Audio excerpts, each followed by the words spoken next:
àbáyé kan ló wà. The sun will rise, the moon will show. Kí la fẹ́ bọ́ lọ́rùn fà? It doesn't matter what I see. I will rise and chase my dream. Irú Ọlọ́run ni kò sí. At the end is victory. That's why I say one day the story will change. Good things will come your way. Ìgbà yìí ò lọ bí òréré. Ayé yìí bí Okoto. One day the story will change. Oh, good things will come your way. Ìgbà yìí ò lọ bí òréré. Ayé yìí bí Okoto.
Oh my God.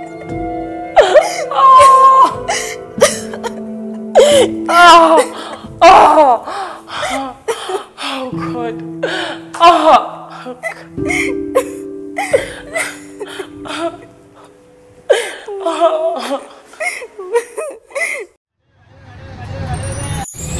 Okoto, Okoto.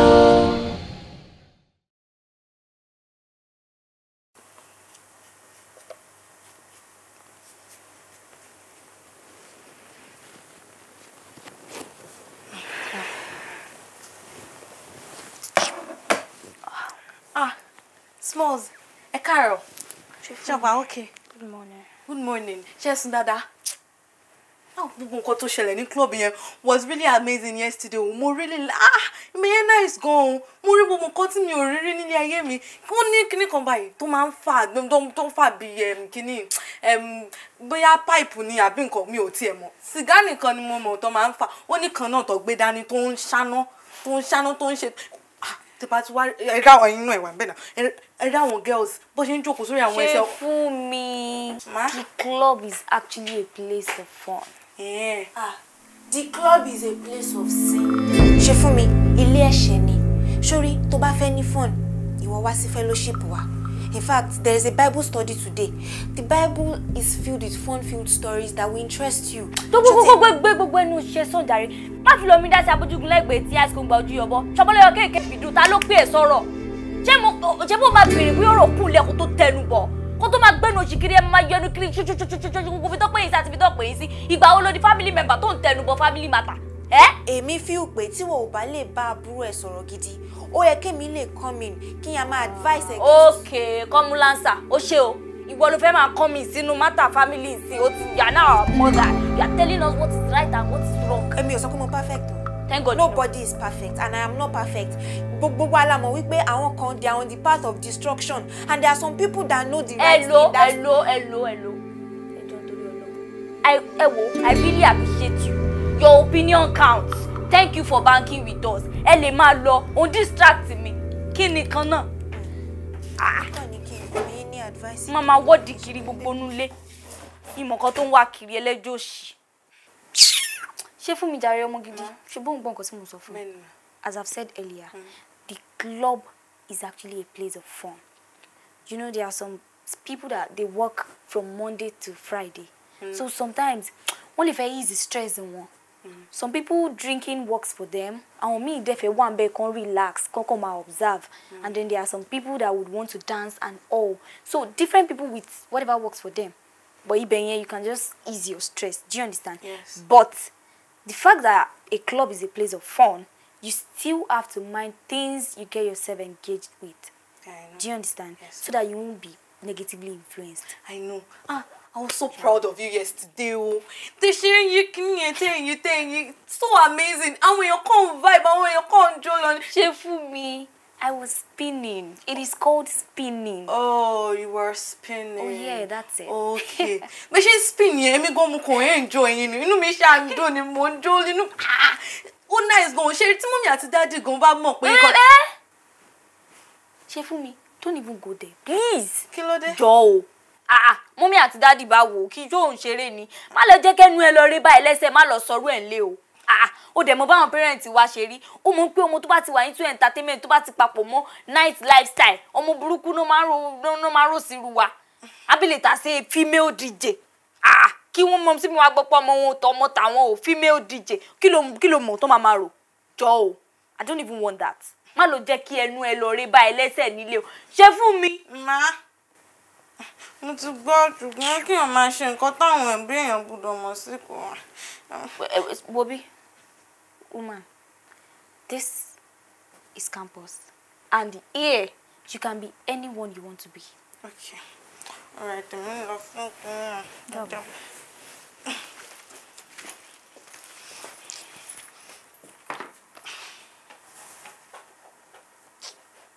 ń rún ẹnu. Ní ìrún dùn.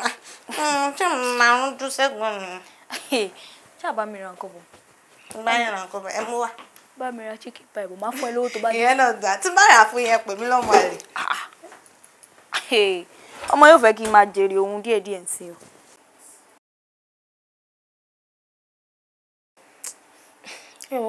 Ẹ má bínú mọ́ mi, mo busy gan-an, mo busy in school.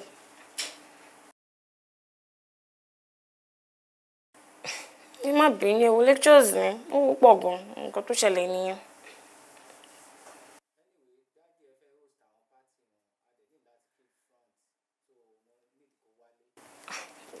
Mọ́mí mi ò ní lè wálé o, ẹ má bínú. Mi ò nífẹ̀ẹ́ sí gbogbo nǹkan báyẹn, I'm not interested. Ẹ má bínú, màmí ní lè wá. Ẹ wo mo busy in school mọ́mí. Mo busy ní lè wá. Ọ̀rẹ́ mi. Ẹ wo mọ́mí ẹ mọ̀ nǹkan tó ṣẹlẹ̀. Ẹ jẹ́ kí n pè yín padà. Ṣé ti gbọ́? Máa pè yín padà. Bárí nǹkan tó ṣẹlẹ̀ lálẹ́ àná yẹn. Hey God, like I had a very nice time. Jọ̀ọ́, ibo ló ti ń bọ̀? Títa ní ti ń bọ̀. Jọ̀ọ́ ṣé bọ̀bọ̀ tí ò ń bájú lánàá yìí. Ṣó ti mọ láti ibi kan ti tẹ́lẹ̀ rí ni tó fi dípò tẹ̀lé lọ báyìí. And how's that your freaking business? Oh, Really? Ìgbà wo ló di monitoring spirit tó ń ṣọ́ ibi tí mo lọ àti ibi tí mo ti ń bọ̀ àti ẹni tí mo tẹ̀lé lọ kí ló ṣẹlẹ̀? Níwọ̀ yìí náà, 1 minute you're dancing with a man, the other minute you could disappear báyẹn. Or they expect me come and kí ẹ káàbọ̀ ká máa dì mọ́ ẹ. I have the right to do whatever I want. I do not owe you or anyone else an explanation. Ṣó ti gbọ́? Kí ló ṣẹlẹ̀ láàárọ̀ kùtùkùtù dẹ̀ dá gbogbo question sílẹ̀ kí ló dé? I don't have time for all this. Ẹni. Fi mí sílẹ̀ jàre. Hey, Fúnkẹ́ ìṣòro rẹ̀. Ṣé mi ni ẹni bá sọ̀rọ̀ tó ń work out? Kí ni gbogbo ìwà pálapàla yẹn? Ṣé o mọ̀ wípé tí kọ̀kọ́ bá ṣe é ni, àwa náà máa hold responsible fún ni. And I'm even surprised that you're calm about the situation. Kí ló ṣẹlẹ̀? Irú wa wo nìyẹn? O kò tẹ̀lé ọkùnrin lóde lọ bẹ́ẹ̀. Shola, why do you have to take this matter to heart? Besides, any ò kí n ṣọmọdé now. She's an adult. Ó máa mọ bó ṣe máa take care rẹ̀. And bó ṣe approach ẹ̀ kò dá tó, sincerely speaking. Bẹ́ẹ̀ mi ṣe approach ẹ̀ ni ò dá. Ṣó yẹ kóun ṣe irú nǹkan báyẹn? Ó bá ti má bá sọ̀rọ̀ bẹ́ẹ̀ yẹn, wá ti calm down láti bá sọ̀rọ̀ ni. Not like pé ó máa gbé ní gbígbóná fún. Nǹkan tèmi ń sọ nìyẹn. Ẹ ṣáà take care easy pẹ̀lú ara yín. Ṣé ìwà gidi ló ń wù yẹn? Ṣọlá. Tí ẹ̀ ń gbọ́n náà, Bankole ńkọ́? Bankole mà tí ìgbé kọ́ mi. Kò gbé kọ́ mi. Ǹjẹ́ tí ń gbé látọjọ́ ẹ kó tún pè mí padà. I'm so sorry about that. You just have to keep on trying. Ó máa pick tó bá yá.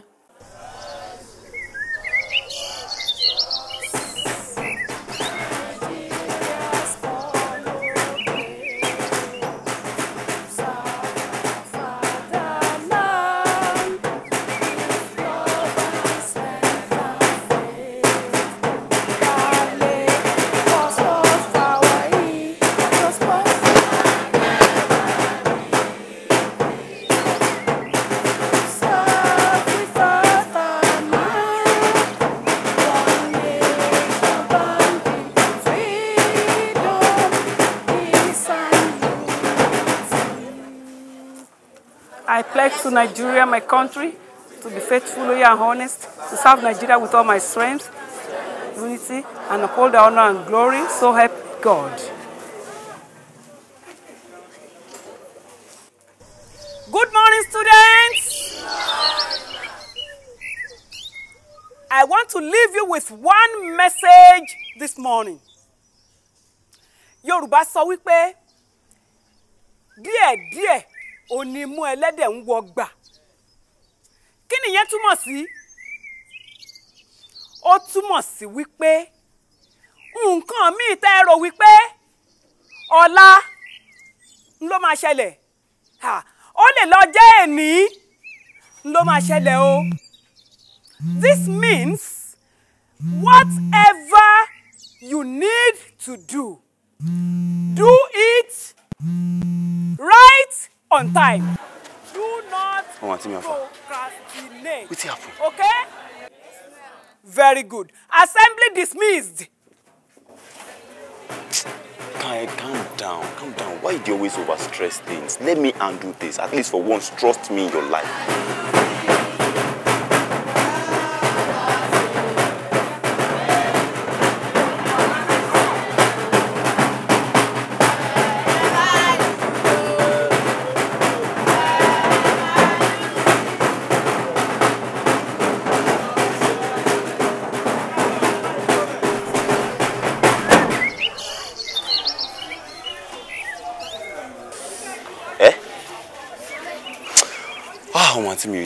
Oh God.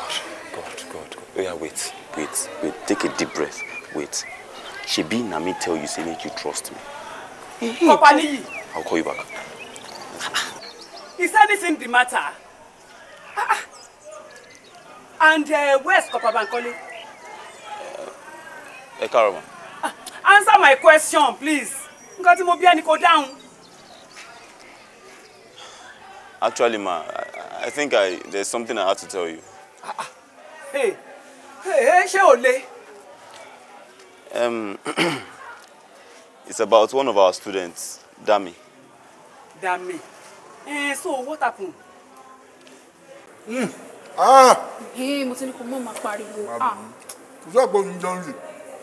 Mo ti jẹun tẹ́lẹ̀ kí tó wá síbi iṣẹ́. Èmi náà máa ti ṣàgbéná kúrò lé. Sórí oúnjẹ pẹ̀lú gbogbo àwọn tó kó sínú àti mo ti jẹ tẹ́lẹ̀ tí ìbá jẹ́ o wá ṣépè dé ìrandíran. Kíni kan náà ó yẹ máa kàrámọ̀ òun kò tó gbogbo yẹn. Tọ́rọ̀ yìí náà ni wọ́n ti fẹ́ parí. Káìjọ yé pariwo má yẹ kó ga mi lé mi iṣẹ́ o. Tọ́rọ̀ yìí náà ni. Káìjọ ọmọ mo fẹ́ bá ẹ sọ̀rọ̀ kan. Kúnà. Raji ó yá divide bẹ́ẹ̀ yẹn bó ṣe rọra máa jẹ́ ni ó yá fi sí. Nígbà tí ẹ máa fi àjẹrà ilé lẹ́yìn. Ó fi àjẹrà jẹ́. Ó yá fi sẹ́ni. O láì bó ṣe fíw. Mo láǹkà ó yẹ kó kún ẹyin ló dájú. Kò dáa jẹ́ kí yẹn gbé mi ná. Kíni kàrámọ̀ pọ̀. Tọ́rọ̀ yìí náà yọ lọ. Ó yá yé pariwo má jẹ́ káwọn mọ̀ fáwọn èèyàn míì. Èmi náà ti ń try. Ṣàrọ̀ra then singlet tó máa ń wọ̀ yìí a máa change ẹ̀ wọ́n máa wọ t-shirt wọ́n máa wọ shirt a máa look nice. Àwọ̀ shirt máa look nice. Ó yẹ máa rọra sọ̀rọ̀ ó ṣẹlẹ̀ pé kò sẹ́ńbọ̀dì tó gbọ́ ọ̀kan tèmi sọ. Mo ní kó báwo ló ṣe báyìí ó yá jẹ́ ìtẹ̀ sọ̀rọ̀ tí mo ní mo fẹ́ bá ẹ sọ. Mo ń gbọ́. Ó ṣe mí o. Ṣe tí n bá ṣe kò ní dáa mi gbọ́dọ̀ ṣe. A ṣe pé fúnra ẹ̀ náà. Ọlọ́ọ̀ pẹ̀lú tọ́rọ̀ tó ní tí bá ṣe ayé mi ó ti ń pariwo ọ̀yà máa ń fi ìlú rẹ́ẹ̀dì jọ. Má ṣe pé mọ̀ tó bá wà. Rẹ́ẹ̀dì kọ́kọ́ rẹ́ẹ̀dì náà.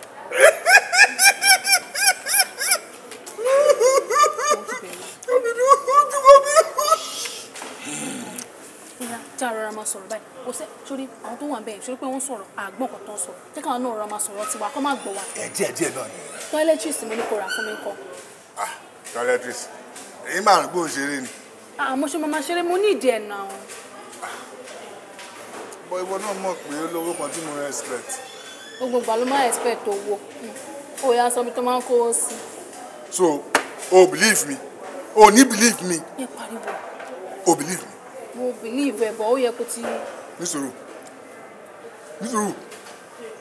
tó wẹ̀ bá wọlé tán torí Ọlọ́run dá sí tó wẹ̀ bá wọlé máa bá tiẹ̀ jẹ́. Àbọ̀rọ̀ bá tèmi jẹ́ kí ló dé. Máa fowó bá tiẹ̀ jẹ́. Ní pariwo. Máa fowó bá tiẹ̀ jẹ́. Wo iwájú ẹ báyìí wo ni ẹ̀yìn ẹ báyìí owó ni. Torí tọrọ ẹ máa jáde sí o máa la toiletries àbí. Toiletries. Wo pààrà yẹn màá tún ra bedroomries màá tún ra furnituries and cutleries. Gbogbo ẹni máa rà jẹ́ kó wọ́n dé kí wọ́n ti rí. Ọ̀yẹ̀dẹ̀ mẹ́rẹ̀ bọ̀ lápò ni. Ó tún ti ń pariwo. Ó dùn mí ni. Ó ṣàrí bó ṣe rọra sọ̀rọ̀ náà. Àbínú. Isakunle rọra. Sori ìsìn pé orí bóyá mú kìlì ẹ̀ nice. Ó ti wà ókè. Ibẹ̀ yẹn ló máa lọ ṣọwọ́n. Jẹ́ mo mi náà. Tẹ́ni tó bá fẹ́ mú mi má máa tẹ ike báyìí kó ṣe pure water gan kò yẹ kí àwọn máa rọrùn tẹ̀ bẹ́ẹ̀.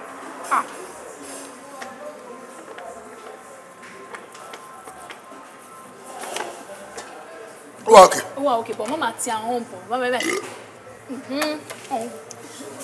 Mo wá ti máa ṣe nǹkan tó dáa wàá tún fi gbogbo ẹ̀ má fi bàjẹ́. Díẹ̀ náà ni.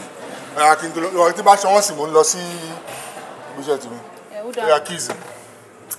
Tí bá lágbọ́ mọ́ ẹ lórí kíìsì ẹ̀ bá wo mọ́ kí mo wà bí iṣẹ́ káyì náà. Kéré sẹ́la kíìsì mi.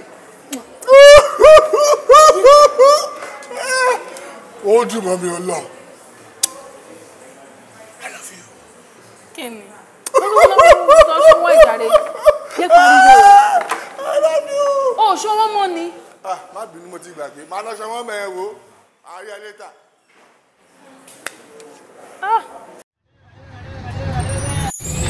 Okoto, Okoto.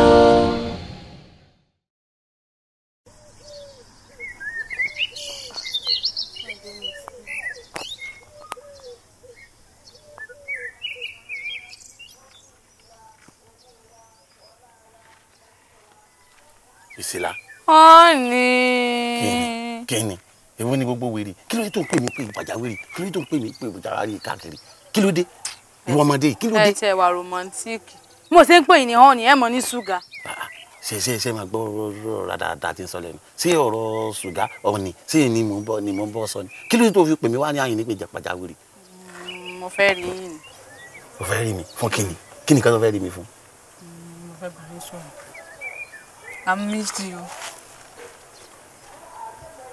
Kí ló sọ? I missed you.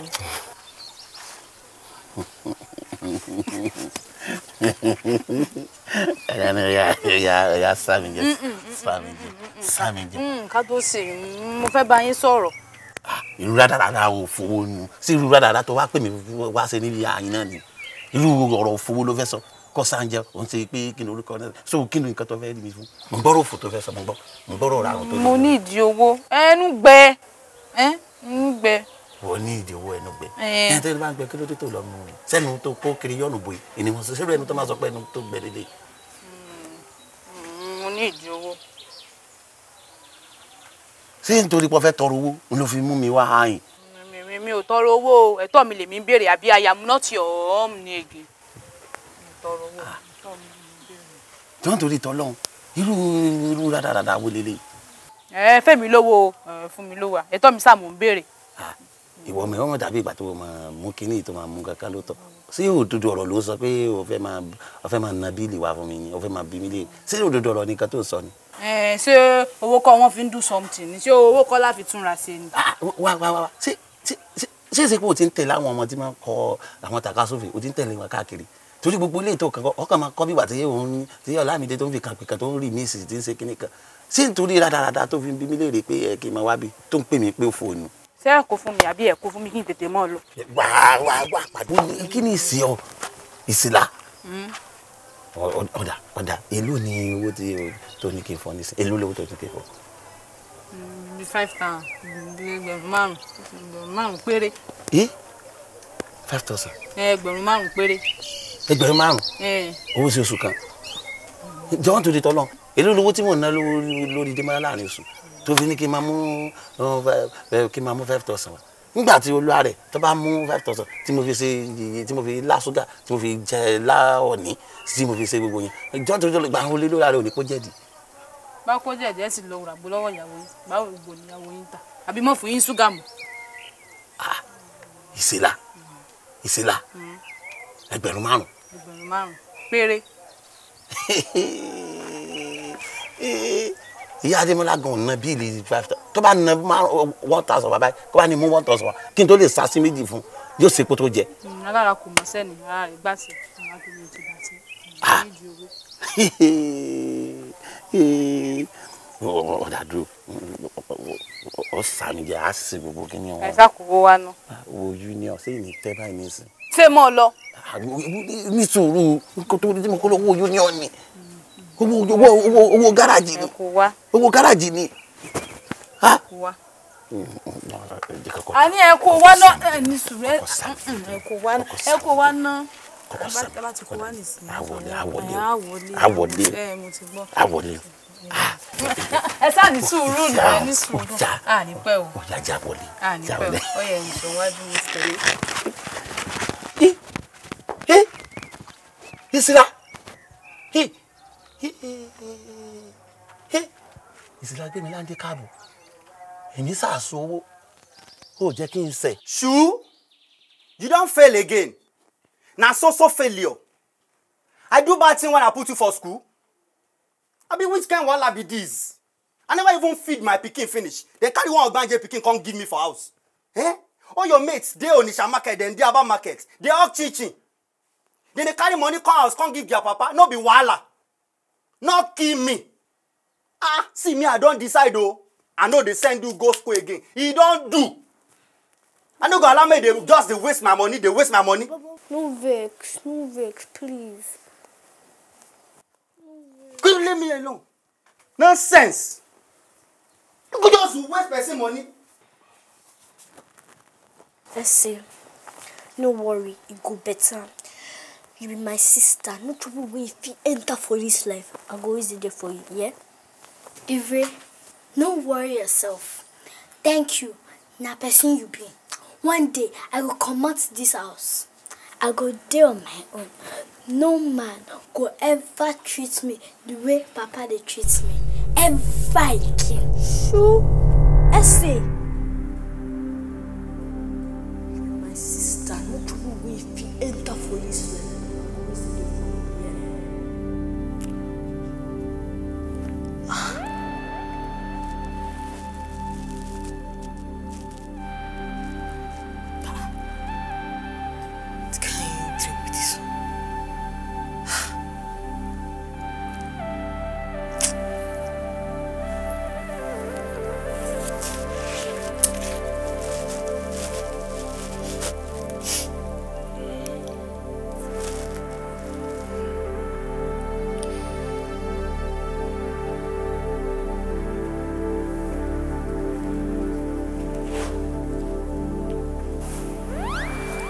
Hello, Mr. X. Good morning. Abeg, we fit see. Ọlọ́run kú ní jẹ́ akágbàkó. A sì ní lùgbàdì ayé. Àmín. Àbí ńgbà Olúwa rẹ̀ bá tún fowó ara rẹ̀ tẹ́ rán mọ́ léèwé. Tó jẹ́ pé pípẹ́ wọ́n tún fẹ́ pa fún wa. Kọ́ lọ́mọ jà lùgbàdì ayé. Ẹsẹ̀ ń ti yín o. Ẹ ní dààmú. Àbọ̀ Ọlọ́run sì dájú lórí yín. Àmín. Ẹ ní sírìn. Àmín. Ẹ wò ogun kò tí kò tó kọ̀ka. Ọlọ́run ní jó ṣẹlẹ̀ sí yín. Àmín. Ẹ ní rógun kò dáa tó o. Ẹ wò ó ti dáa tó mà. Ó ti dáa tó. Ẹ má jẹ́ ká disturb patient. Yes. Thank you very much, Corper Bankole. Yes, you too, Corper Niyi. Thank you. Yes, ma'am. We'll take it from here. Kíni? Ẹ̀yin èèyàn gidi. Sáwọn ataki ọ̀sá gbowó lọ́wọ́ yín. Ọlọ́run jẹ́ wọn. Ọ̀dà. Ẹsẹ̀ ẹni sírin o. Ẹni ríru tèmi ẹni kágbàkó o. Ẹni tẹ́nítì ká o. Àdáwọ́lé yín ó sì máa yọrí sí rere. Gbogbo àwọn tí wọ́n wà lẹ́gbẹ̀ẹ́ yín tí wọ́n fojú tí wọ́n jọ́ta fún yín tí wọ́n fojú dọ̀rẹ̀. Ọlọ́run ó lé wọn jìnnà sí yín.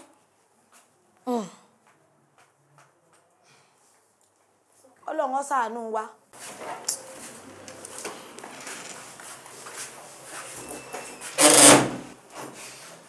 Guy, why you dey do things like this? Kí ló tó mú wá síbí láì sọ fún mi?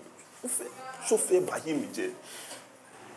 Èmi tó yẹ kó tó palẹ̀ kó máa dúpẹ́ lọ́wọ́ mi tí mo bẹ́ẹ̀ manage crisis ẹ̀. I tell principal say dem attack that girl. Say na you as knight in shining armor rescue am.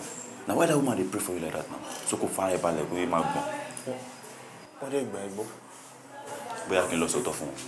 Rárá o. No, bóyá kí n lọ sọ fún principal pé torí tiẹ̀ o ni student wọn ṣe fẹ́ para ẹ̀. No be so.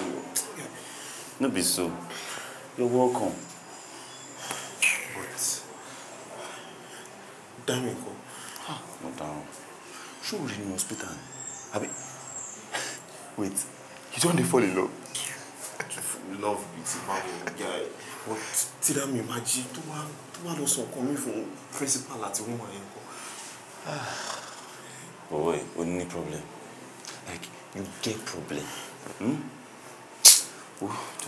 Like, I get too many things on my head right now. Nǹkan tó lè ṣẹlẹ̀ ni mo sọ now. I'm waiting for you. So, mo gbọ́dọ̀ máa ṣẹlẹ̀. Èmi báyìí, mo ti try. I don't try for you. Anything we want happen now, make it happen. I don't fit kill myself.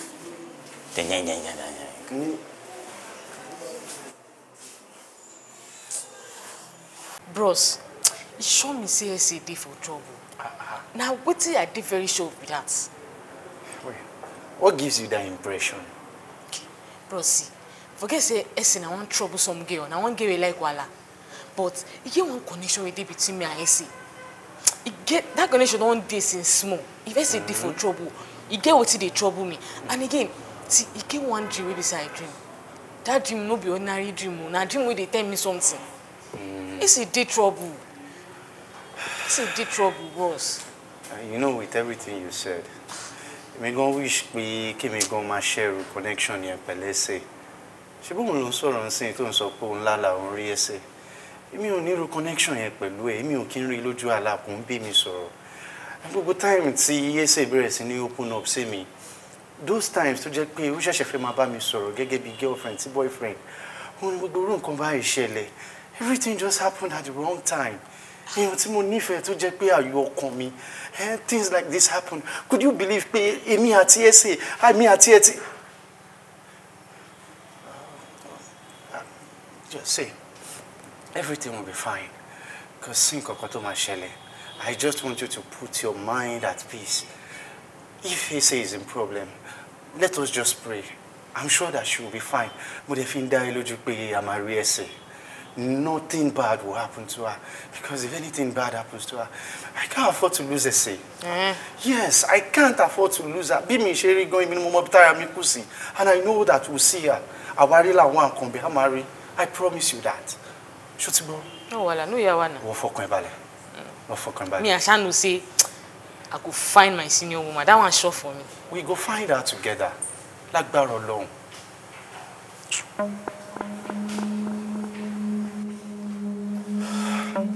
Jẹ́ kó fún yín kòkó. Okoto, Okoto.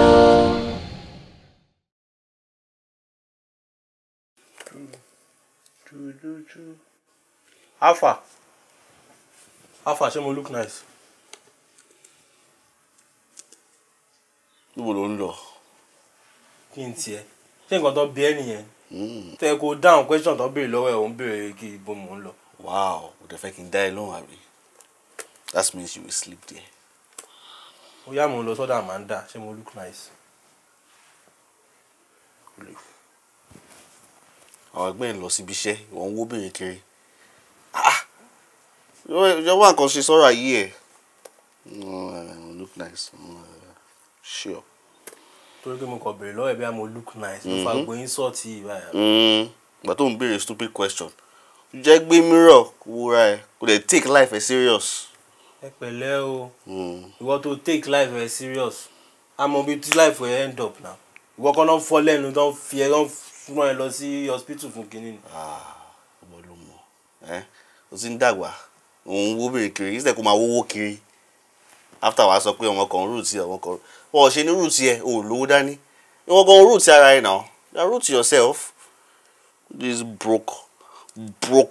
Brooklyn of whoever it is. Ẹjọ́ ló fẹ́ rò ẹjọ́. Jẹ́ wá nǹkan ṣe. Àárọ̀ kùtù. Ẹjọ́ ló ń rò. You a fine woman go. You will look nice. For your information, you will look nice. You've never looked nice. You will look nice. I don't think you can ever look nice. So go and look nice. I look nice. Instead of me go find money, come. Lily. Ivy, what's up now? Good afternoon. How are you? I spoke with Mr. X. He said he has been looking for her too.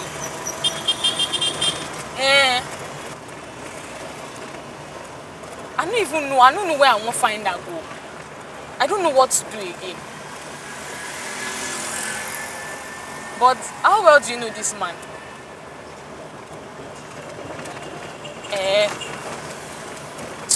Oh, I don't even know why she dey do like this. I don't know why she dey do like this. The whole thing tire me sef. Oh, no wahala jare. I go update you if anything's up. I go update you. I'll call you. No wahala. Thank you.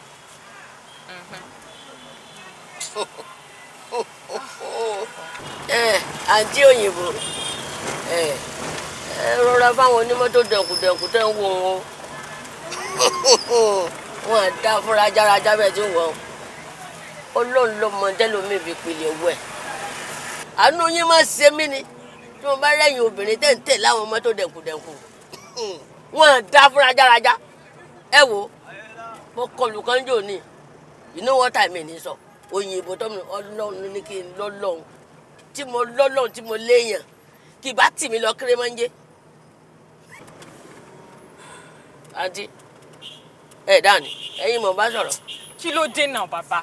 Kí ló dé tí sọ látàrọ mi ìdá yín lóhùn? Ṣé mo pè yín sọ̀rọ̀ ni? Ṣé mo ní kẹ́ dá sọ̀rọ̀? Àbí irú kí lélẹ́yìí báyìí sí? Ẹ má bínú ìmọ̀ pé yóò gbòdì lọ lára yín ni. Àmọ́ kàn ní kí n ṣe advice fún yín ni. Ṣé mo béèrè advice lọ́wọ́ yín? Ṣé mo ní kẹ́ advice mi? Ẹjọ́ yín kọ́. Ìdáná ẹ má bínú. Ìmọ̀ pé ìmọ̀ tí wọ́n ṣe mí náà mi ì kàn rí kí n má lè sọ ni. Ẹ wò ara wọn ní bọ̀. Bẹ́ẹ̀ ti rí tí mọ́tò tó dúdú bí nìjọ ọ̀hún. Ẹ lè mọ̀ pé èèyàn burúkú ni ẹ ti wà hàn. Èèyàn burúkú. Nítorí pé mi náà sì ní ọmọbìnrin tí mo bí ọmọbìnrin ni mo fi máa ń ṣe advice fẹ́yìn obìnrin tí mo bá rí i pé ẹ fẹ́ bọ́wọ́ ẹ fẹ́ tasí àgẹ̀rẹ̀. Wọ́n èsì èèyàn ọlọ́mọdé lómi fi ní owó rẹ̀ kí èso owó lásán. Àǹtí ọkàn ilé ẹ̀kọ́ gbòdì lọ lára yín ni kò yẹ kẹ́ ẹ bínú rárá mo ṣe advice ni. Gbẹ̀ngbẹ̀tẹ̀ tí wàá lé obìnrin nù ẹ mọ́jọ́ obìnrin nù ẹ mọ́jọ́ obìnrin nù ẹ jọ torí Ọlọ́run èyí ní sọ̀rọ̀ ẹ̀wọ̀n ẹ mọ́jọ́ obìnrin nù. Wọ́n mọ́tò bọ́ gẹ̀lẹ́ wọ́n ò fẹ́ràn àwa tá à ń wa akórópé tẹ́ ẹ̀ wò wọ́n ò fẹ́ràn wa rárá àti rárá tí wọ́n fẹ́ràn wò sí. Who is it? She. Come in.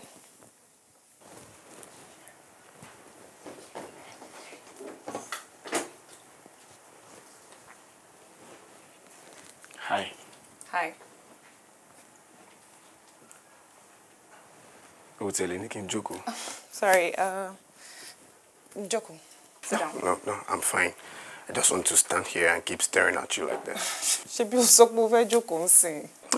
I'm fine. Okay.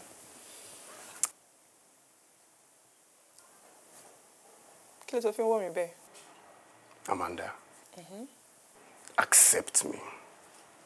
You know how much I love you. We should not keep going back and forth on this thing. I don't know what you're talking about. You do, Amanda. You do. Stop pretending like you do not. You do. You know I love you. Mo dẹ̀ ti sọ fún ẹ, Abi. I've told you several times. Forget about this talk of love between us. It's not going to happen. What do you mean by that? Amanda, you know how much I love you. Hey, Amanda, please accept me. Hey, what are you trying to do? No, stand up. Did they? You can't come into my house and get on one knee and expect me to calm down. Please stand up. Shey, Koko did they know? So, are you going to hear me out now? Yes, Toti did you say, Marbo? Yeah, I'm listening.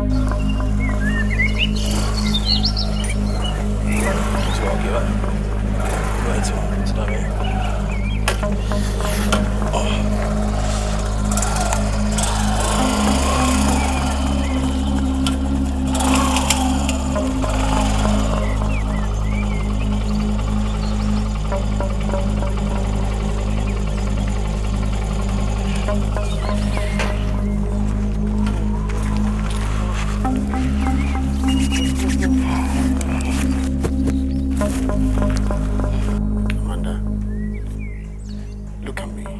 Shay, why are you bothering me? Josephine, bother me now. Amanda, don't pretend like you don't know what I'm talking about here. You know how much I love you. Mo ti sọ fún ẹ pé ọkàn mi ò sí nínú gbogbo ọ̀rọ̀ ìfẹ́ yìí tó ń sọ náà. Ibo wà lọ́kàn ẹ wà? Shay, ó yẹ kó understand now. You should má jẹ́ kí n fi gbogbo ẹnu sọ. Jọ̀ọ́ bóyá kó fi gbogbo ẹnu sọ because every moment we share together, I can't just get them out of my memory. It's better for you. Just get it out of your head because whatever we had, it was just at the heat of the moment. Go back there now. What exactly am I to you? Oh, she mo ti sọ fún ẹ now. Okay, you love me, right? Fine, thank you. But I like you. In fact, I like you very much. So, I don't mean more. You like me very much, yeah. But you can't give me what I want. But you can stay with me for a month and we can share my bed together. Stop being emotional. You're taking this thing too serious. Amanda.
Kí ló ń wá? Good evening. Kí ló tó ṣe ń kí mi? Mo ní kí ló ń wá. What are you looking for? Ó dẹ̀ ní sùúrù Tóyìn, ní sùúrù. Àyà máa kó ẹ o. Ládùúrú gbogbo ọ̀rọ̀ tó sọ sí mi ń bí lọ́jọ́ sí. I'm sorry about what happened the last time. Má bínú. Hey! Don't. Look, Tóyìn, mo ṣetán láti ṣe anything tó bá fẹ́ kí n ṣe. I'm ready to do anything you want. Anything you ask me to do right now, I'm ready to do it. See, listen. Èèyàn tó súnmọ́ mi gidi gan kan ṣe ṣaláìsí. So I'm not in the mood for all of this you're saying. I'm sorry. I'm sorry to hear that.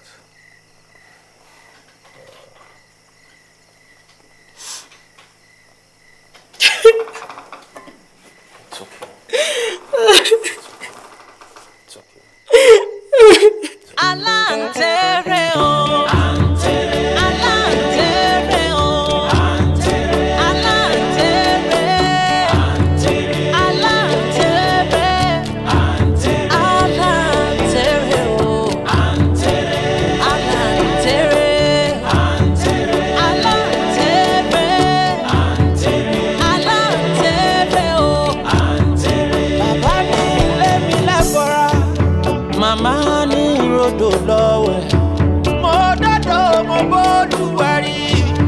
Ọ̀kan ní tí ọ̀kan yàrá ọ̀kan tó kù ṣe ti gbọ̀n mo ní ọ̀kan ní tí ọ̀kan yàrá ọ̀kan tó kù ṣe ti gbọ̀n bẹ́ẹ̀ bàbá mi délé ẹ kí bàbá mi fún mi ẹ kí màmá mi fún mi ó ẹ kó dojú àlá ó ká tó fi pàdé ṣọmọ.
The sun will rise, the moon will show.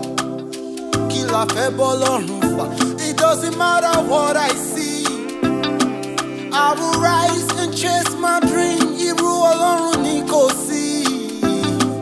At the end is victory. That's why I say one day the story will change. Good things will come your way. Igbayi Olabi Horere. Aye be Okoto. One day the story will change. Oh, good things will come your way. Igbayi Olabi Horere. Aye be Okoto.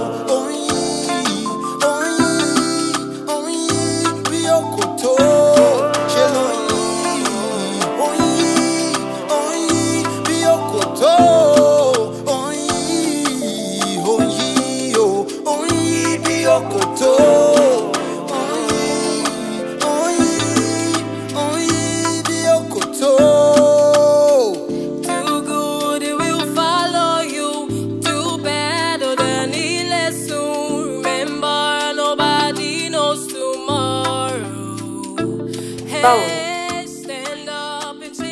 gbogbo ara lé nǹkan.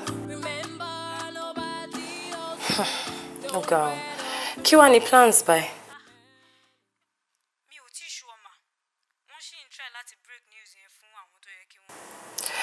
Ó mọ nǹkan tó máa ṣe fún mi.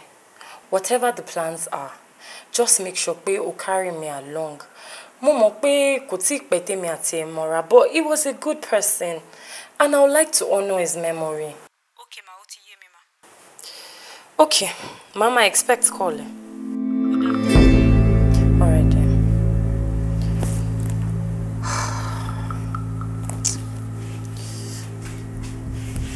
Kí ló dé? Kí ló dé tó ń yọ kẹ́lẹ́kẹ́lẹ́ kiri gbogbo nulẹ̀? I was worried about you. I didn't see you in bed. You look worried. Are you okay? Are you all right?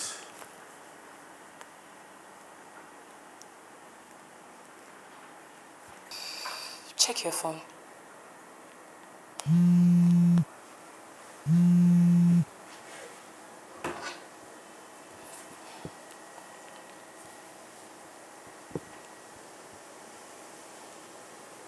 Kilele.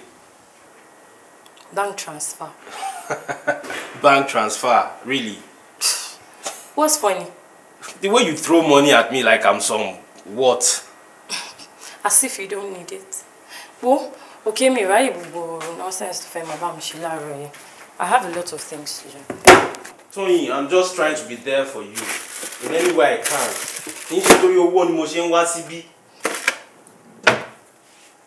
Okay, but you still need it. True, I need the money, but my affection is not for sale.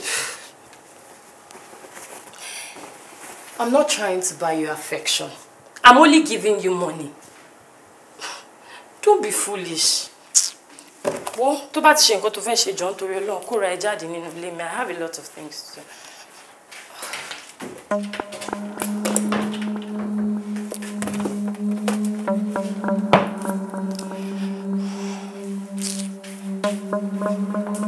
Thank you. Shut the door behind you.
Baba Demola, mo sáré fẹ́ dé ọ̀dọ̀ ya sídí tó ní wá bóun wo bàbá ọkọ òun tó ràgbò.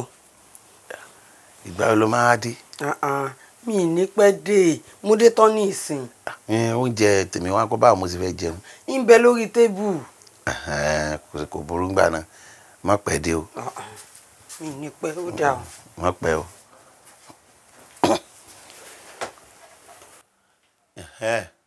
Má pẹ́ o.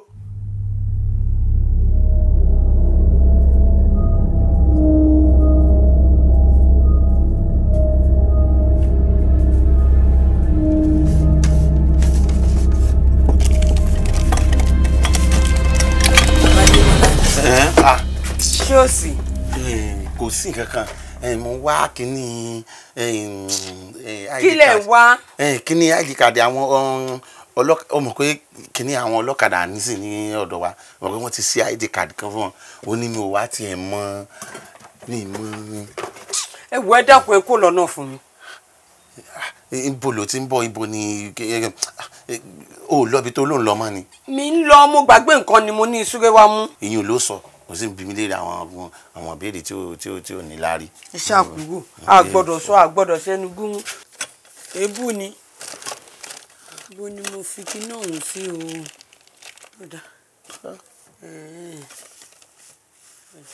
Àmọ́ ó sì jáde sá ṣé bó sì máa jáde. Ẹ dákun ẹ sí mi mo dé tán ní ìsìn.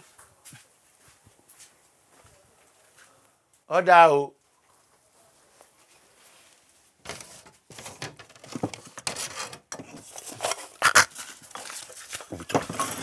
Ibi tó lọ kó owó sí àbí àwọn ló lọ kó owó sí ibi tó lọ kó owó.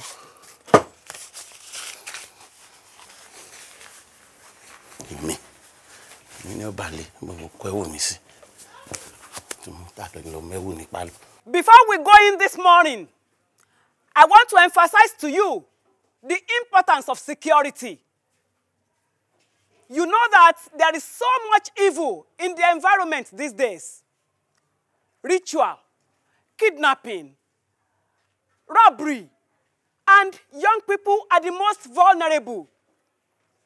I'm sure you all have heard about one of our students who was attacked on her way home, and she's now in the hospital. This is why I want to tell you that you must be security conscious at all times. Whenever you are going home, do not walk alone. Do not stay out late. And always inform your parents and guardians of your whereabouts. We pray for speedy recovery for our student who is in the hospital. And we need to appreciate Corper Bankole, whom God used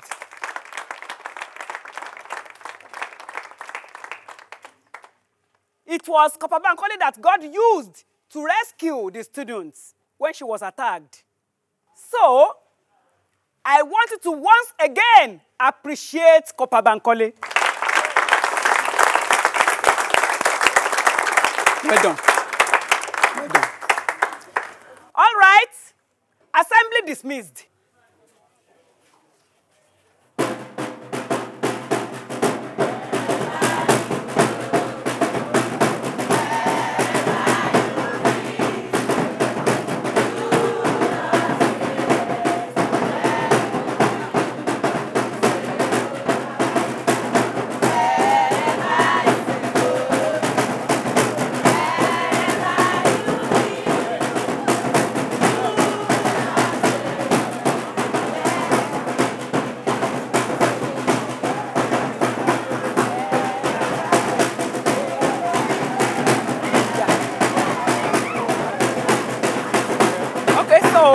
Well done, guys. Yes. Okay.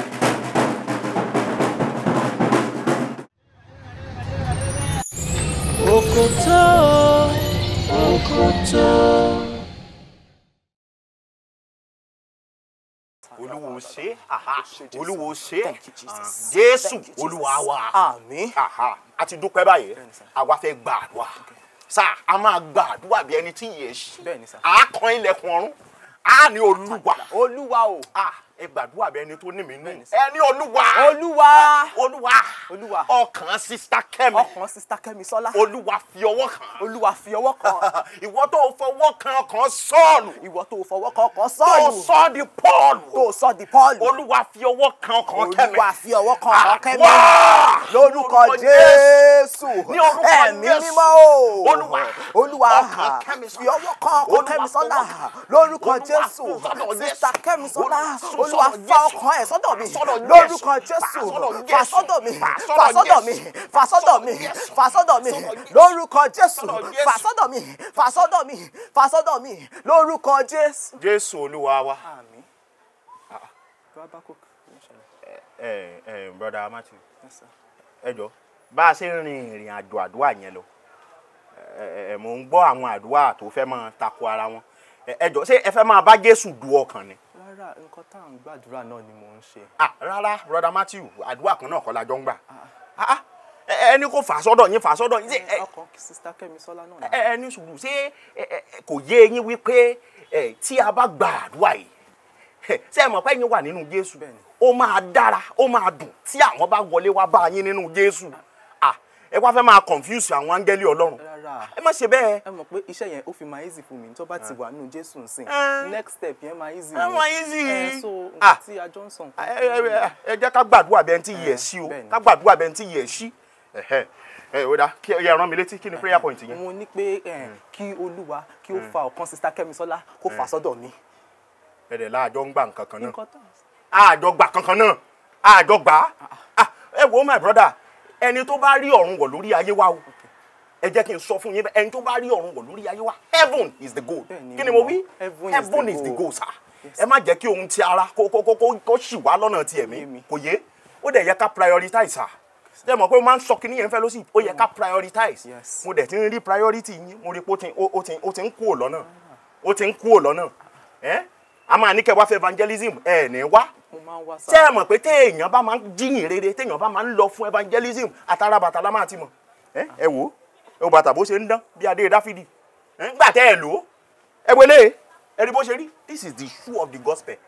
Ó yẹ ká prioritize, àmọ́ ẹ jẹ́ ká gbàdúrà. Tá a bá gbàdúrà tán, a máa sọ yẹn. A ní Olúwa. Olúwa. Ẹ máa sọ bí ẹni tó ní nínú ẹ ní Olúwa. Olúwa.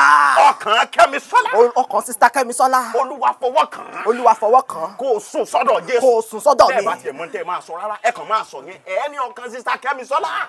Fọwọ́ kàn sùn sọ́dọ̀ Jésù. Ó yẹ ẹja ká gbàdúrà. Ní orúkọ Jésù. Ẹ̀mí mímọ́. Ọkàn Sister Kẹ́mi Sọ́lá. Olúwa fọwọ́ kàn. Fà sọ́dọ̀ mi. Fà sọ́dọ̀ mi lórúkọ Jésù. Ọkàn Sister Kẹ́mi Sọ́lá. Fà sọ́dọ̀ mi lórúkọ Jésù. Olúwa ọwọ́ bí mo bá ṣe ń sọ̀rọ̀ báyìí kó máa gbà tèmi lórúkọ Jésù ọkàn Sister Kẹ́mi Sọ́lá. Olúwa wa Olúwa tẹ̀gẹ̀rẹ́ ni kó ro bàbá, tẹ̀gẹ̀rẹ́ ni kó ro bàbá, ìfẹ́ rẹ ni kó ṣe Olúwa, ìfẹ́ rẹ ni kó ṣe Olúwa. Ọkàn Sister Kẹ́mi Sọ́lá, Olúwa fọwọ́ kàn, fà á sọ́dọ̀ Jésù. Ẹ̀rẹ̀ sàmí fọwọ́ kan fà á sọ́dọ̀ Jésù ní orúkọ Jésù, fọwọ́ kan fà á sọ́dọ̀ Jésù, fà á sọ́dọ̀ Jésù, fà á sọ́dọ̀ Jésù. Ìfẹ́ ara afagilé, ìfẹ́ ara afagilé. Ọkàn Sister Kẹ́mi fọwọ́ kan fà á sọ́dọ̀ Jésù. Ó yá àdúrà fọwọ́ kan fà á sọ́dọ̀ Jésù, fọwọ́ kan fà á sọ́dọ̀ Jésù, lórúkọ Jésù. Ọkàn Sister Kẹ́mi Sọ́lá.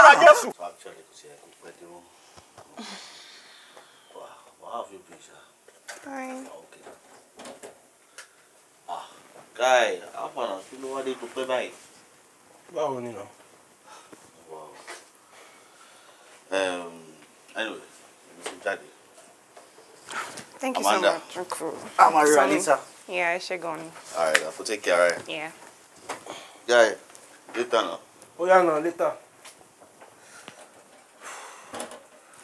Are you okay?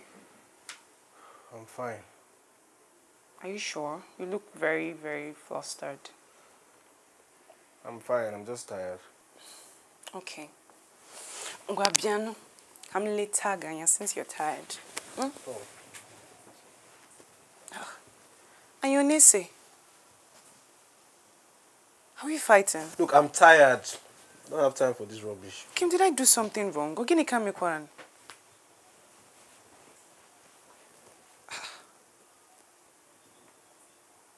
Kim.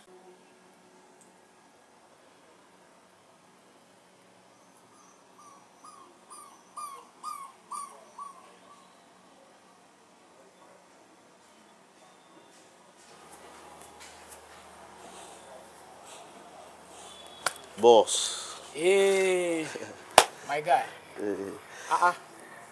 How far now, buddy? Baba, I gallant to Hilombo now. Yeah, I did, Jerry. Quick one. Mo fẹ́ ká sọ̀rọ̀ lórí ọ̀rọ̀ orin. Yeah, okay.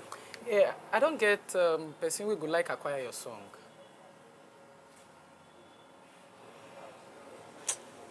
Baba, I'm not selling. Then go compensate you well. What's so gidi fún ẹ? Mita, I'm not selling. Okay. May I ask why? It's a personal song, okay? It was made for someone dear to me. So, me o later, no vex. So me opportunity la lo fẹ́ sọnù yìí now. Me o mind. I don't mind. Kò sí nǹkan tó lè mú mi ta orin yẹn. And like I said earlier, it was made for someone dear to me. So it's not even debatable, me o later, not selling. Okay, but kí ló fẹ́ kí n sọ fáwọn yẹn báyìí tí mo bá padà lọ? Pé mi ìta náà ni. I understand, and that's sad though. But ṣé o tiẹ̀ lè agree láti jẹ́ kan lára àwọn songwriter wọn? At least má tiẹ̀ rí nǹkan kan present fún wọn tí mo bá padà lọ. Mama Ronue, I'll get back to you. Think about it. Just think about it. That's all. Bye, Mom.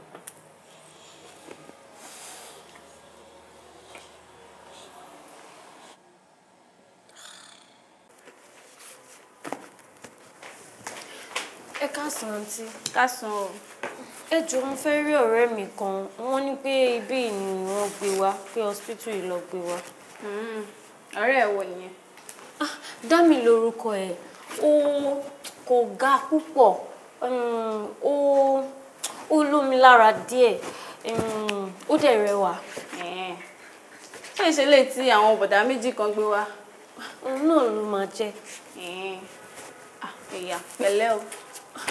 Àǹtí ẹjọ́ ṣé mo lè sáré yọjú sí nítorí pé mo ṣe ń padà lọ sí school ni. Báwo ló ṣe jẹ́ sí yẹn náà? Ọ̀rẹ́ ẹ̀ àbí? Mo ní pé ọ̀rẹ́ ẹ̀ ni mo jẹ́. O máa ní láti padà wá nìyẹn o torí àsìkò visiting àkọlà wà so wàá padà wá. Ṣèyí èdè sọ gbogbo ilé látẹ̀ nǹkan tí mo ti ń rojọ́ síbí. Ṣé tí mo ṣe tí wàá dá ẹ lóhùn yìí kò tún dáa tó? Ọmọ ayé ìsìn ayé wọn ò tẹ̀ wá wù mí torí gbogbo nǹkan ló fi bàjẹ́ ó rúùdù bàjẹ́ ẹ̀tẹ̀ rẹ́sẹ̀ bí ẹsẹ̀ toothpick yẹn ní bàjẹ́ òṣì.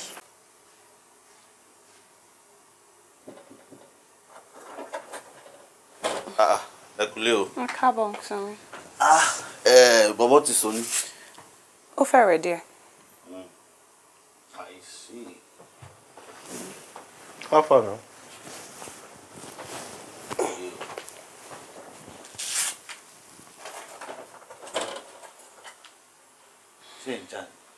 No, ó kàn fẹ́rẹ̀ díẹ̀. Àwọ̀, ẹ jẹ́ kí n wá máa lọ. Okay, onídúró de òkè ni. Ta ló wà máa lọ bá ń ta? Ó dàbọ̀. See, all right.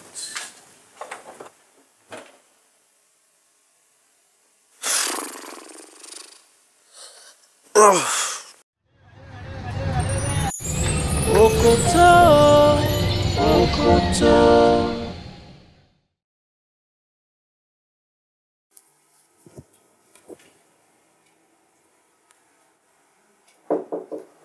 Who is that? She. Come in. How far now? At least I'm fine. Amanda go kò sí nílé ni. Ọ̀rẹ́ ó ti jáde. Oh, well, maybe I will just have to check back. Ó pé kó tó wà ní. Mo pé kò gbé call ni. Ṣé ojú ẹ̀ yóò le díẹ̀ o. Ṣé what kind of dirty fake smile is this one? Kí ló ṣẹlẹ̀ àbí wà Amanda tó ti jà? Adiza, I have done nothing but love and to show care to Amanda, but she still decided to choose that guy over me. Which guy? That same guy. She okay? Whatever his name is. Hey. Amanda, you ní sense rárá o. But come, she nǹkan tó jẹ́ kí wọ́n squeeze ojú ẹ̀ nìyẹn. Ṣé kò tó torí ni, Hadiza, look at me. Ṣé mi ò dá tó lọ́mọkùnrin fún Amanda ni? Just don't say that. If nothing at all, better okay. Okay. Kí ló ń jẹ́ bẹ́ẹ̀? What's okay? Nyama. So, I really love Amanda. I don't know what else to do to her. I mean, mo nǹkan tí mo tún lè ṣe fún mo. Ṣé má bínú, ṣé mo kọ́ àwọn obìnrin àkíní sense nígbà mi. Tó bá ti dé, mo máa gbá sense lórí ṣùgbọ́n. All right, no problem. Joe, just help me let her know that I really do love her. I know, má worry. Wọ́n máa lọ.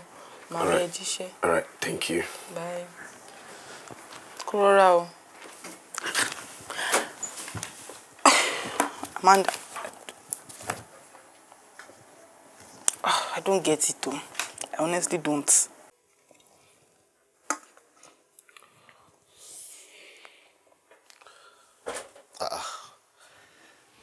Guy, how far kí ló ṣe? Kò sí. Kò sí. Amanda sọ pé rẹ̀. Ó kò sí nǹkan tó ṣe mí jàre. Mi ò kàn fẹ́ kọ́mọ kan máa disturb mi ni. Lọ́mọ tó ṣì ń bẹ̀ níjọ́ wo. Orí ẹ̀ ò pé o. Guy. Wait, níbo lo lọ tẹ́lẹ̀? Where you go before?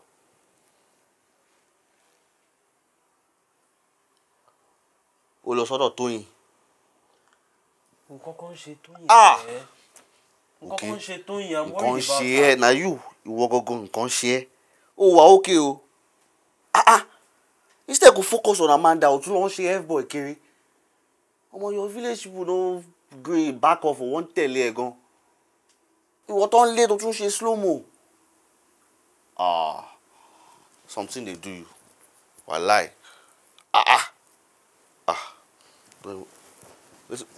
Come on for here. Don't deserve it. O kì í ṣọmọlúàbí.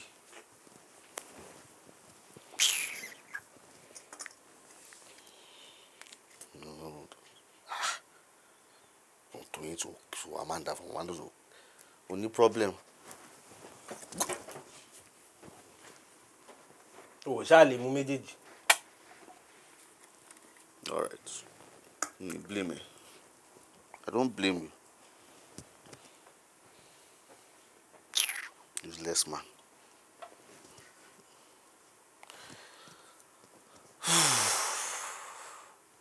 Mi ṣá mọ̀ pé nǹkan ṣe Tóyìn mo dẹ̀ máa find out nǹkan tó ń ṣe.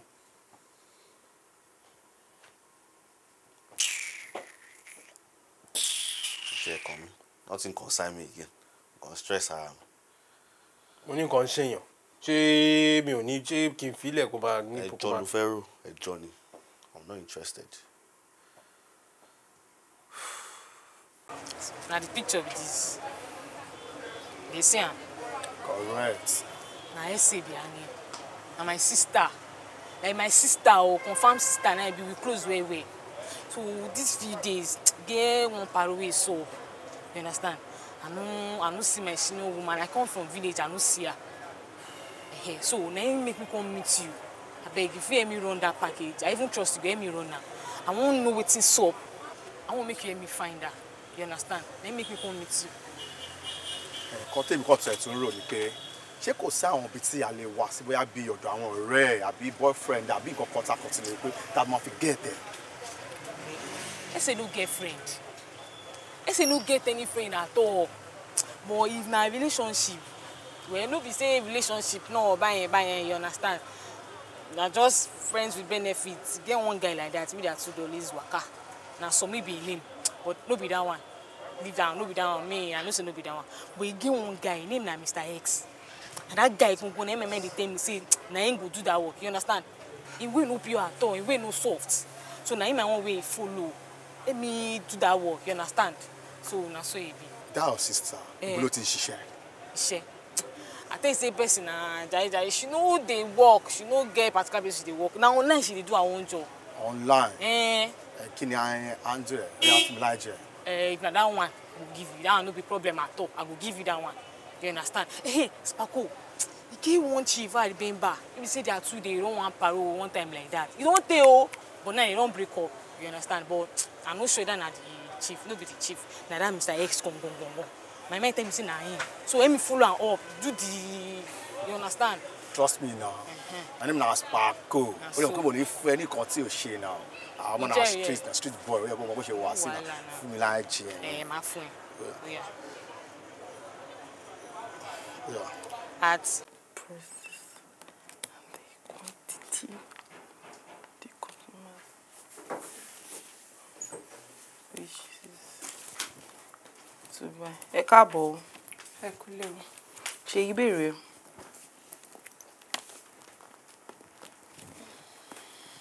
Amanda. Kí ló dé now, Adiza? What is it? Ṣé ìbéèrè ẹ? Mo gbọ́. Ó gbọ́ àmọ́ ò dáhùn. Amanda. Oh, Adiza now. What? What is what? You two what? Kí ló dé? Ìwọ ló yẹ kí n máa bí. Torí kò yé mi mọ́ kí ló kù tí ṣe ìfẹ́ ṣe tí ò tí ṣe. Mo ní mi ò ṣe. Ṣé dandan ló fi ń ṣe ni, Adiza? Kí ló dé tí ò fẹ́ fi ṣe? No, is it because of okay? That boy, that thing, that rough, unkept looking, wretched looking boy. Ah no now. Àwọn village boys ń tẹ̀lé ẹni náà wọ́n dẹ̀ fẹ́ kúrò lẹ́yìn ẹ̀. Oh, Aziza, má tiẹ̀ gbìyànjú láti sọ anything mọ́. Torí mo ti sọ fún ẹ dẹ̀ mẹ́nu kúrò ń bẹ now. Mo ti sọ fún ẹ pé mi ò ṣe, ṣé dáhùn fi ṣe ni. Ah, mẹ́nu kúrò ń bẹ jọ. Okay.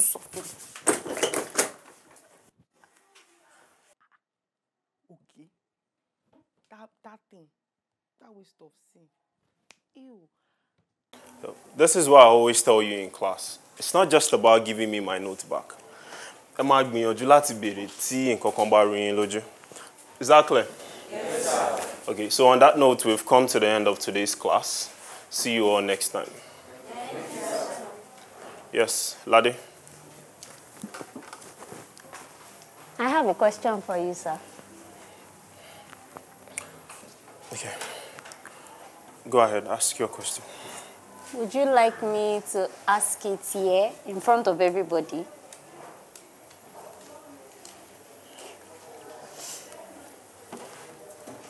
Go on. Is there going to be a makeup test for my friend when she returns back to school? Oh, yeah. Yeah. Class dismissed, please.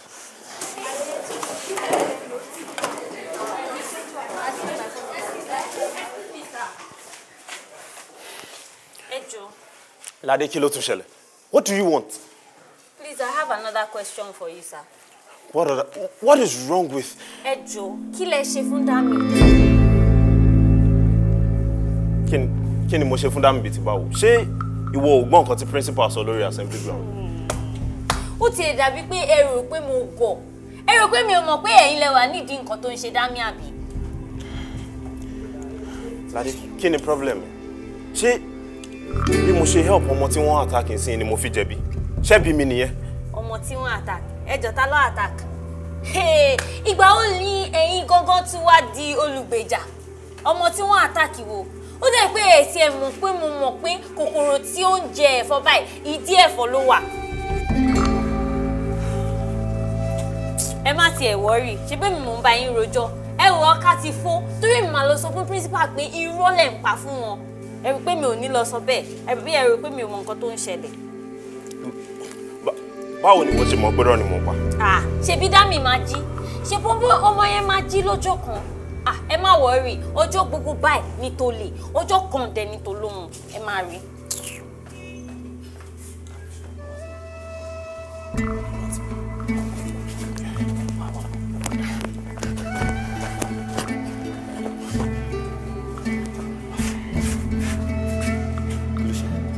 This guy, ó ti kó máa bí mi, rude me, ó ti báyìí mi jẹ́. Calm down, kí ló ṣẹlẹ̀? Torí Ọlọ́run, why? Kí ló dé tó lọ sọ̀rọ̀ Dami fún principal in the first place?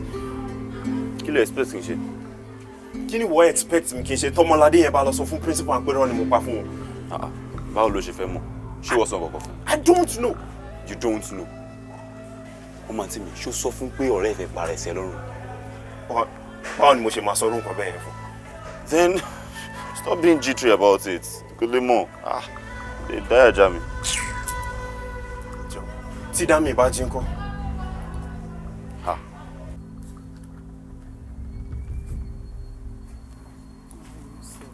Good afternoon, ma. Hello, good afternoon. What can I do for you? Ma, ó ní ọ̀rọ̀ kan tí mo fẹ́ sọ fún yín nípa nǹkan tó ṣẹlẹ̀ sí Dami, ma. Really? Yes, ma. Yes, go on. Ma.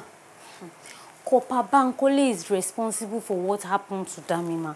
Ma, wọ́n kò ń purọ́ fún yín ni, ma o. Hey! Ìwọ ọmọ yìí.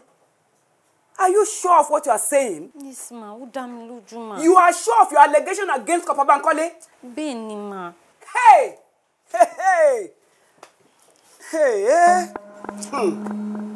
Ma, mo ní evidence. Mo sure pé tí Dami báyìí tó bá ti jí báyìí ó máa sọ mọ́rọ̀ pé Corper Bankole mọ̀ nípa nǹkan tó ṣẹlẹ̀ sí òun. Ha! Hey, Lade. Lade. Ma. Okay.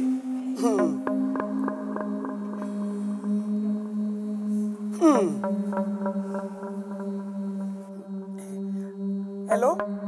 Hello? Doctor? Yes. The principal, yes. Ẹ jọ̀ọ́ torí Ọlọ́run. Ọ̀rọ̀ student mi tó wà lọ́dọ̀ yín yẹn ni mo fẹ́ sọ fún yín. Yes, Dami. Please, tó bá ti jí, ẹ jọ̀ọ́ torí Ọlọ́run. Ẹ make sure pé èmi ni mo kọ́kọ́ lajú rí báyìí. Ẹ inform mi immediately tó bá ti jí. Ẹ má dẹ̀ jẹ́ kẹ́nìkankan rí títí tí mo fi máa dé. Thank you so much. Ẹ ṣé gan ni. Yes, have a nice day. Thank you. Hey, Lade.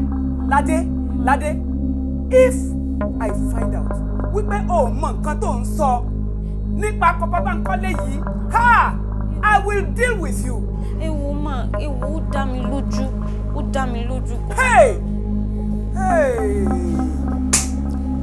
Ó ṣẹlẹ̀. It's okay. Okay. Ṣé kò sí class mọ́? Oh, ní lọ class mọ́. Hey! School yarogo. Aláǹtẹ̀rẹ̀ o. Aláǹtẹ̀rẹ̀ o.